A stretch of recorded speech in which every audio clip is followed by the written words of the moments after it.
Writer Kenya Barris is coming for It's a Wonderful Life as well as The Wizard of Oz. He wants to remake It's a Wonderful Life with a black cast, it sounds like. And then as for The Wizard of Oz, he seemingly wants to put a different twist on it where it won't be The Wizard of Oz at all, but Dorothy will be living in some giant apartment complex and dreaming about the grass being greener, but realizing it really isn't. So before we get into this, I'd like to ask you please hit that subscribe button, hit that bell for notifications so you don't miss any of our future videos here at the Trent Report. Let's get into this right here. Headline over at thatparkplace.com. Kenny Barris to remake It's a Wonderful Life because it's the perfect story to tell for a person of color. He revealed he was remaking or planning to remake It's a Wonderful Life in an interview with Variety. He said, I feel like Christmas movies are amazing, and I think the idea of taking something that has that long of a history and a tale behind it and putting an amazing piece of talent to tell that story. He then elaborated saying, it's a guy who's trying to help out his community and things are going to turn around on him. I think that's the perfect story to tell for a person of color, black or brown, to get into that because our communities have some issues and someone trying to help that community out. I think that's the perfect vehicle to tell that story from. So he wants to use It's a Wonderful Life to tell a story about a black or brown person helping out their community.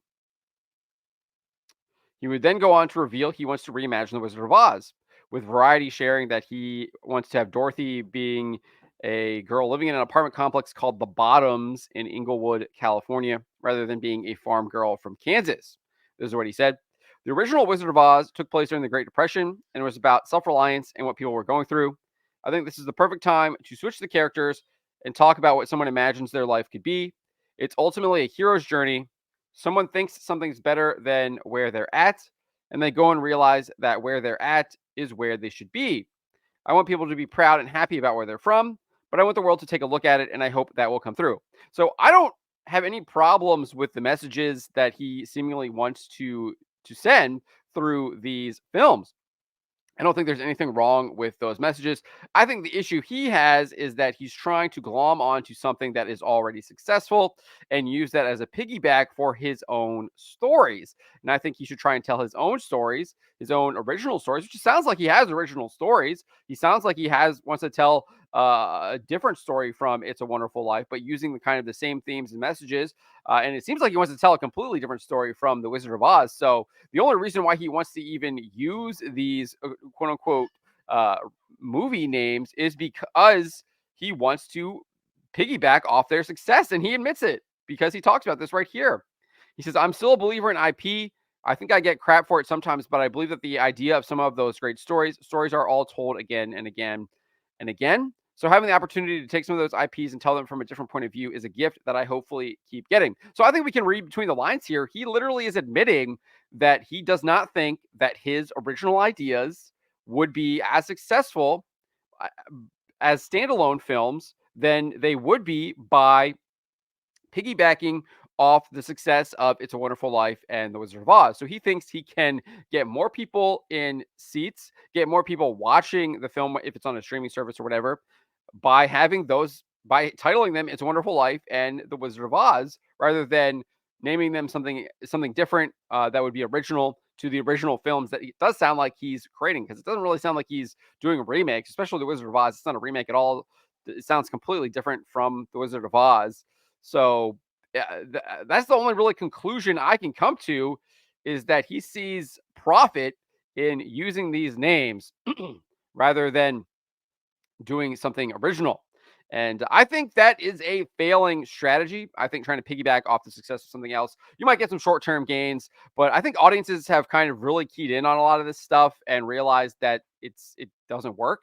I mean, we're even seeing sequels fail now. Look at Ghostbusters 2016. Look at Terminator Dark Fate. Look at the most recent Charlie's Angels reboot. So they've tried this stuff, and a lot of it has absolutely failed. We're even looking at the Marvel Cinematic Universe. That brand has been significantly damaged. Star Wars, absolutely damaged. I think when you start doing stuff like this, I think people are savvy enough to realize what's going on here, and they're going to figure out that it is a cheap imitation, that it is potentially you're just doing it for greed. You're just doing it to try and package your own ideas through a previous successful IP. And I think people have caught on to that, and they are no longer playing that game, and they are rejecting it.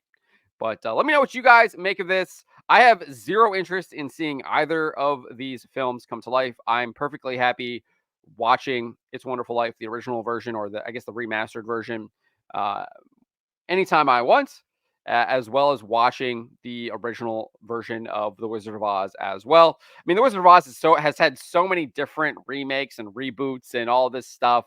Uh, I feel like it's just kind of like completely watered down the franchise at this point. And what do people go back to? They go back to the original because that is still the best. They're not going back to some cheap knockoff that was literally trying to use the name to generate profits. But those are my thoughts. Let me know what you guys think in the comments. Remember to always be charitable, but to always speak the truth.